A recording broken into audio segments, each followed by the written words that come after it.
ಈ ದಿಶೆಯಲ್ಲಿ ಸಿದ್ದರಾಮಯ್ಯವರು ಕಂದಕ ಮಾಡಿರೋ ಟೀಕಾ ಮಾಡಿ ಮತ್ತೆ ಮಣ್ಣು ಕೊಡೋ ಕೆಲಸ ಈಗ ಮತ್ತೆ ಶುರುವಾಗಿದೆ ವ್ಯವಸ್ಥಿತವಾಗಿ. ಇದು ಆಗಬಾರ್ದು.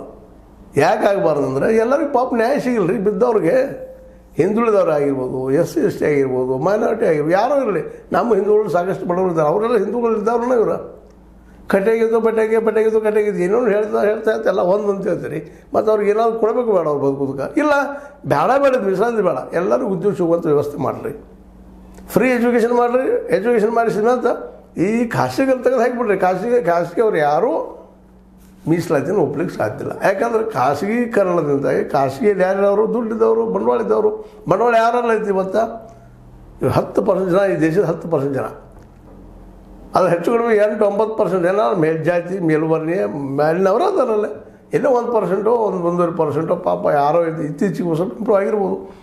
ಅದು ಎಷ್ಟು ಜನರ ಇವತ್ತು ಕಂಪ್ನಿಗಳಿದಾವೆ, ಅದರಲ್ಲಿ SC ST ಎಷ್ಟು ಅದಾವೆ, ಇನ್ನೂರು ಜಾತಿಯವ್ರು ಎಷ್ಟು ಅದಾವೆ, ಸರ್ವೆ ಮಾಡಿಸ್ರಿ ಅದನ್ನು.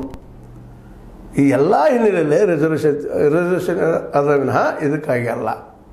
ಯಾವುದೋ ಕಂದಕ ಮಾಡಿ ಒಗೆದು ಬಿಟ್ಟಿದ್ರಿ. ಈಗಾಗಲೇ ಕಂದಕ ಐತಿ ಈ ದೇಶದೊಳಗೆ. ಯಾವುದೇ ದೇಶದಲ್ಲಿ ಜನಾಂಗೀಯವಾದದವ, ಬಡವ ಶ್ರೀಮಂತವಾದದವು. ಇಲ್ಲಿ ನಮ್ಮಲ್ಲಿ ಹೆಂಗಿಲ್ಲ, ಜಾತಿಗಳದವು. ಜಾತಿ ಕಿತ್ತಾಕವ್ರು ಯಾರು? ಅದು ಕಿತ್ತಾಕಿದ್ದು ಯಾರು ಮಾಡೋದಿಲ್ಲ, ಪ್ರಯತ್ನ ಮಾಡೋದಿಲ್ಲ. ಕಾಂಗ್ರೆಸ್ಸು ಮಾಡಿಲ್ಲ, BJP ಮೊದಲ ಮಾಡೋದಿಲ್ಲ. ವರ್ಣಾಶ್ರಮ ಮೇಲೆ ಬಂದಿದ್ದು ಇತ್ತೀಚೆಗೆ ಅನಿವಾರ್ಯವಾಗಿ BJP ಇದ್ದಿದ್ದು ಅಧಿಕಾರ ನಡೆಸುವಾಗ ಇದ್ರ ಬಗ್ಗೆ ಮಾತಾಡಲಿಕ್ಕೆ ಕೊಡೋದಿಲ್ಲ, ಕೊಟ್ಟಿಲ್ಲ, ಕೊಡೋದು ಗ್ಯಾರಂಟಿ